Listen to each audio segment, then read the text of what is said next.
Hi everybody and welcome to my build of this kit, the Ork Stormboyz from Games Workshop.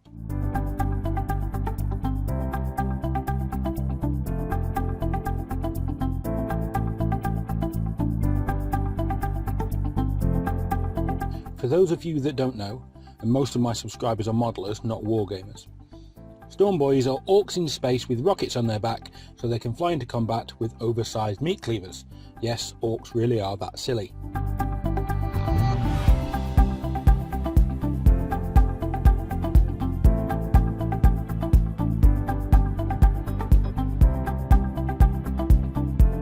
There are 3 sprues of Model Games Workshop plastic, 5 32mm bases and an instruction booklet.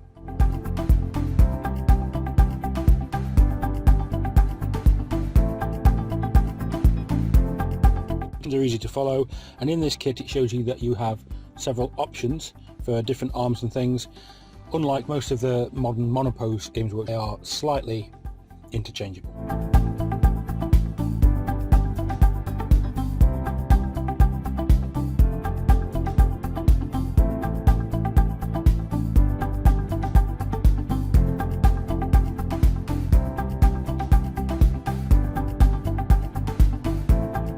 The torsos and legs are in 2 parts. They require the mould lines being removed and a few gate points being removed as well.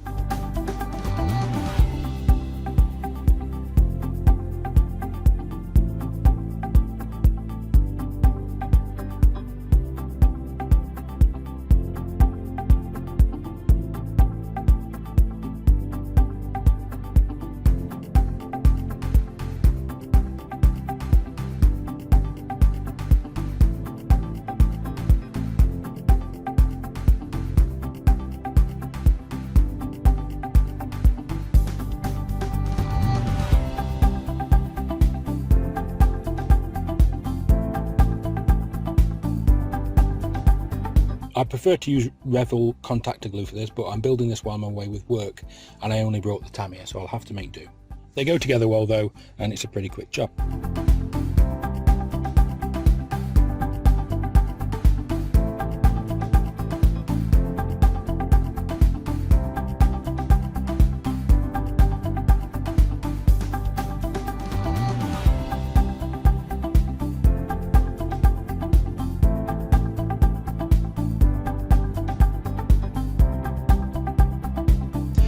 And again, I'd usually use super glue to affix them to the bases, but I don't have any to hand at the moment.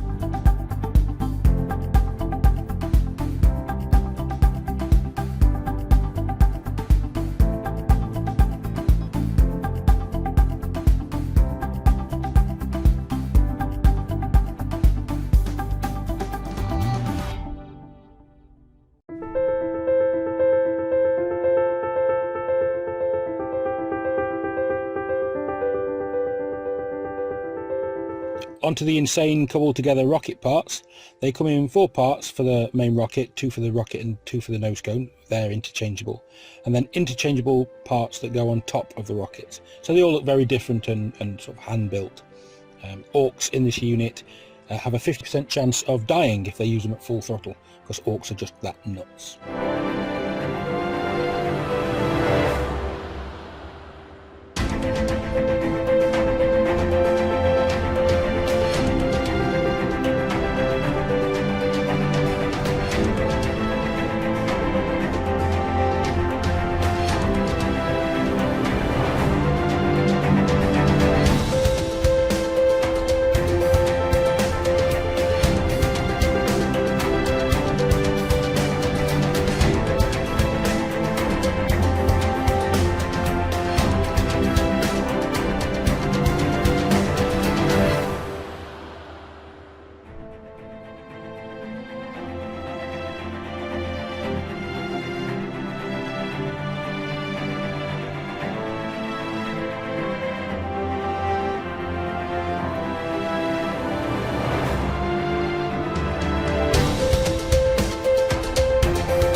The attachment to the bodies is simple, and it's got a large surface area to make sure it's quite sturdy.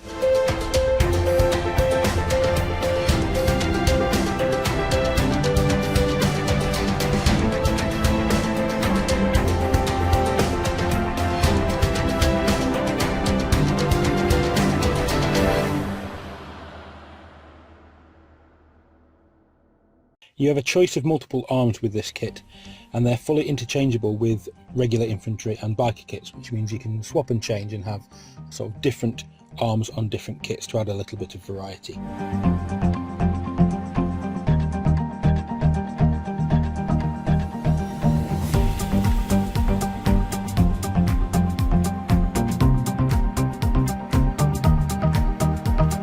You only get one set of these arms with the supports per kit, and I want to use that set of arms to denote the unit leader, known as a knob.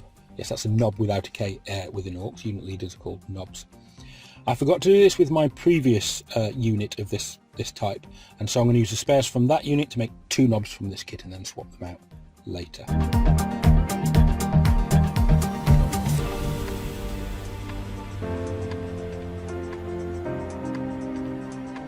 I used to hollow out the barrels on my Orc models, but I found it was easier and quicker to simply remove the barrel and then replace it with a short piece of styrene tube.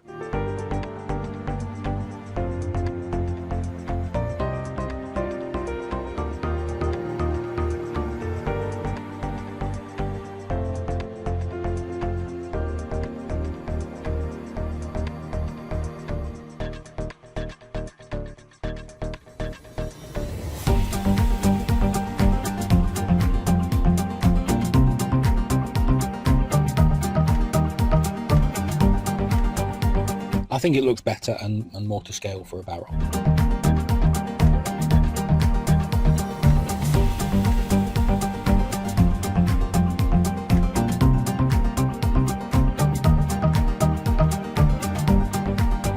The arms, like the rockets, have a large surface area contact, so they should glue quite well.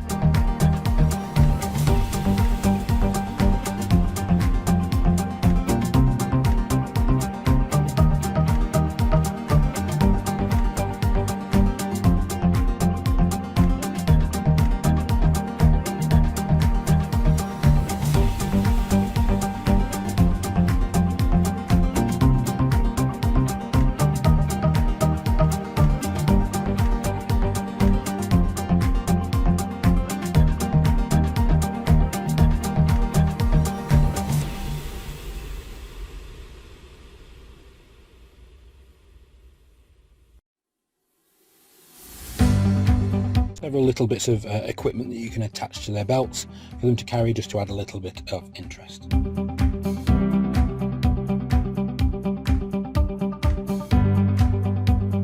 Onto the paints then, and there's a lot of them.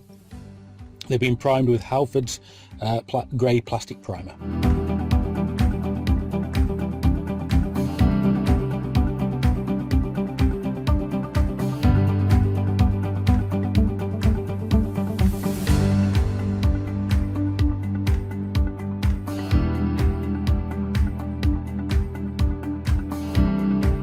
I always mix my own Orc skin colour from a mixture of Vallejo Model Colour Reflective Green and Vallejo Game Colour Scorpy Green in a rough 50-50 mix. I don't need it to be too exact though, as a slightly different mix each time I paint 5 or 10 Orcs means that at least there's some variety in the skin tones of my army.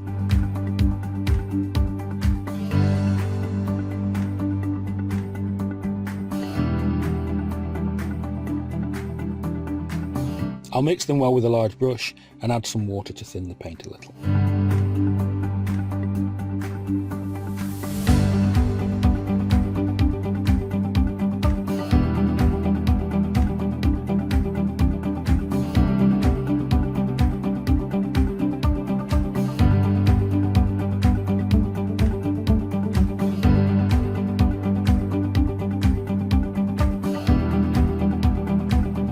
I'll use a big brush for the skin because I want it to be done quickly, and I don't need to be too neat at the moment because it's the first colour I'll be doing. So just make sure that everything is covered. I will probably need 2 coats as I thin the paint as I go along, of course.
I'll then base coat all the metal parts in lead belcher. I will do all the parts in this colour, even though some parts are all over with war paint and other metallic colours. It just means that when I come in to do those colours, I have free choice as to which ones I do and don't, and I can leave some in the bare lead belcher colour. I use a small brush just to outline certain parts around the skin so I don't mess up and have to paint the skin again, but on the bigger parts I can then use a bigger brush. Apologies for that, I forgot to fix the camera contrast.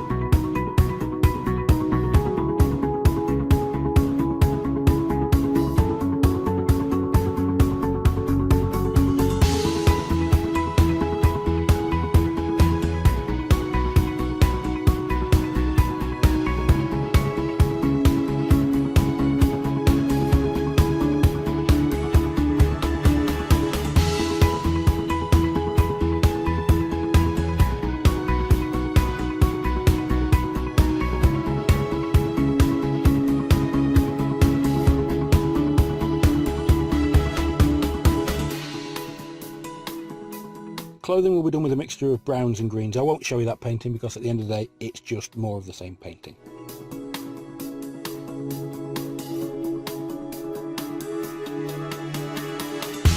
But once that's done, I'll choose a few different metal colours just to pick out detail, make things look a bit more interesting. I'll use a variety of golds, bronzes and silvers.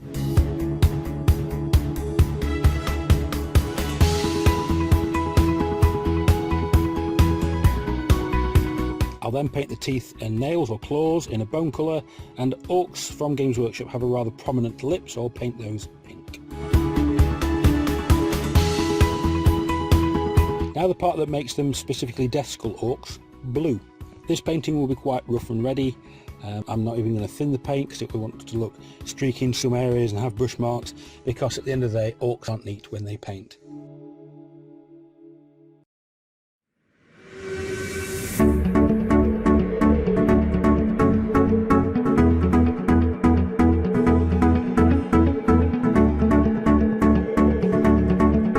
Pick random parts on their armour and their equipment, and I may even do a little bit of war paint, sort of painting an arm blue or put checker patterns or paint someone's face.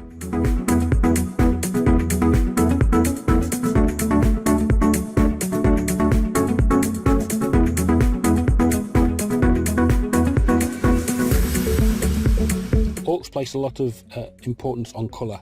Yellow denotes wealth and flashiness and big explosions. Red ones go faster. Purple is a sneaky colour. Black is dead killy and super tough. Green is the best colour because orcs are green. And blue is lucky.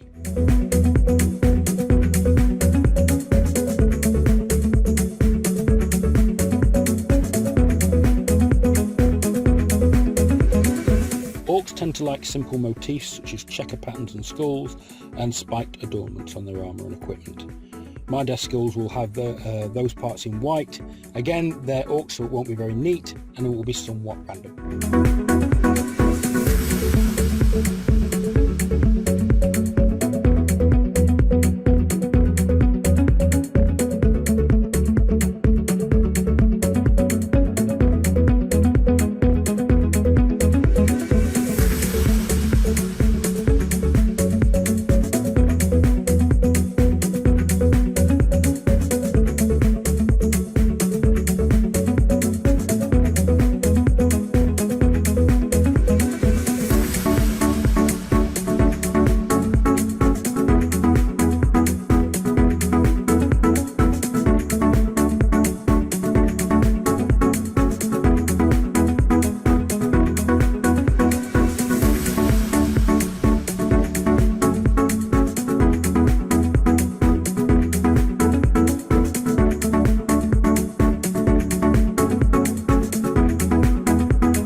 Messy bit, an all over wash. Mine is a homemade wash from Pledge Floor Polish, brown and black ink. It's a dirty quick job and it will get me the detail definition that I want without taking too long.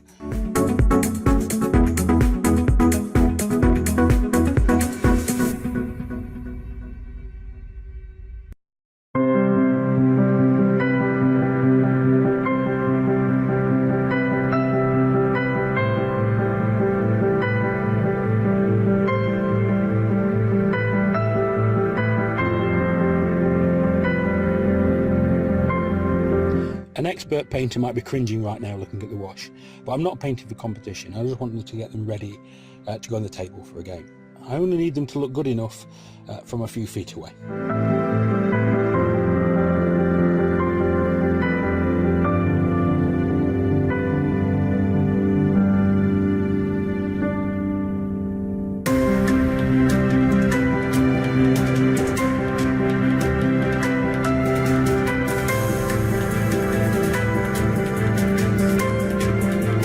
The added benefit of this wash is that it's quite a tough polish, and so will protect the paintworks a little bit as well. The recesses show up quite nicely now, so I'll move on to some highlights.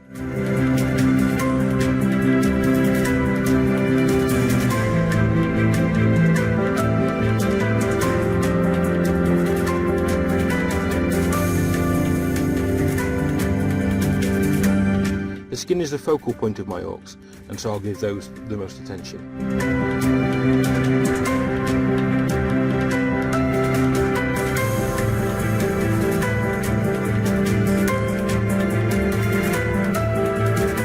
I'll use very thin paint and just highlight the highest parts of the muscles.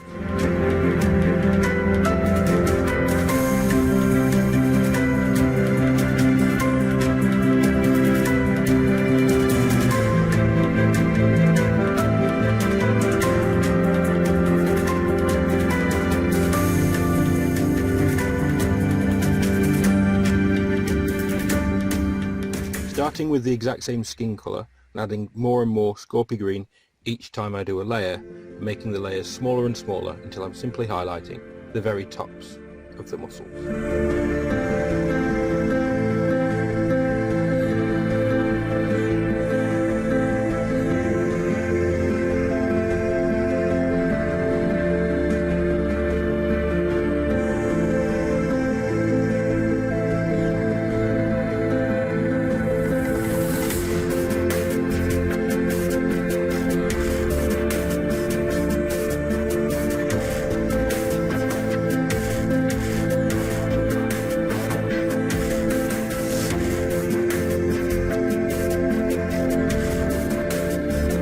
I'll highlight the edges of the teeth and nails, as well as any horns and claws that adorn their armour.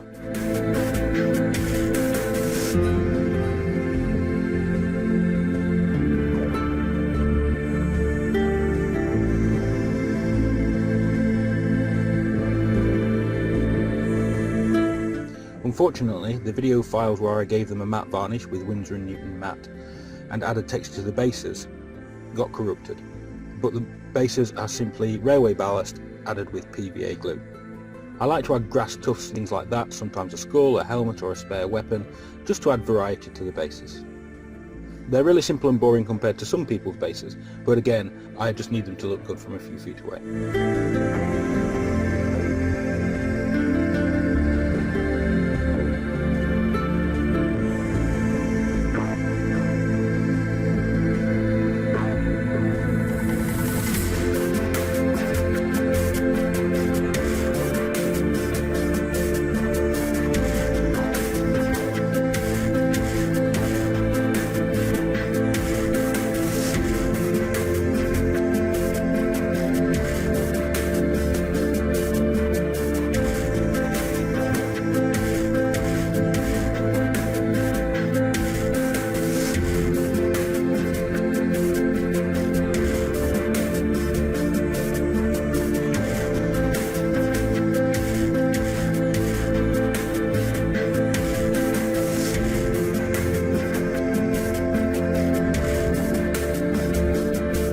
The last finishing touch is to add a black rim to the base, and I put them on something disposable because quite often they'll stick.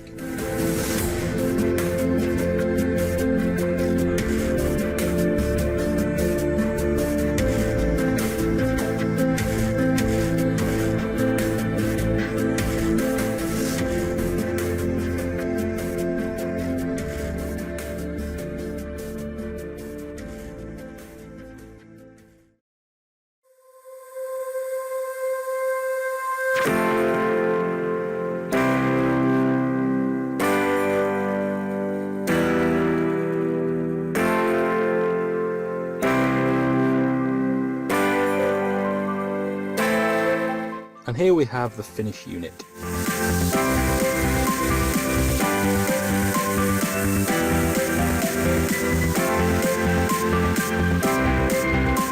Again, they're only done to a tournament standard, but look okay en masse when playing on the table.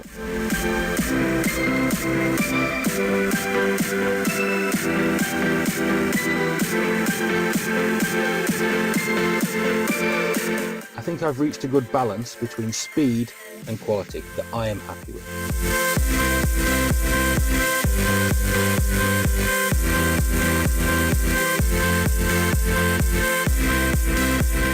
I can always go back and add more detail, like picking out buckles and things if I have time, but these were done to a short time frame for the local Winter League.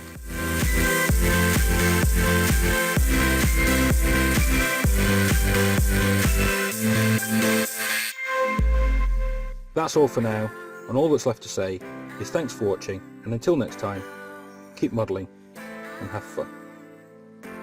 Bye!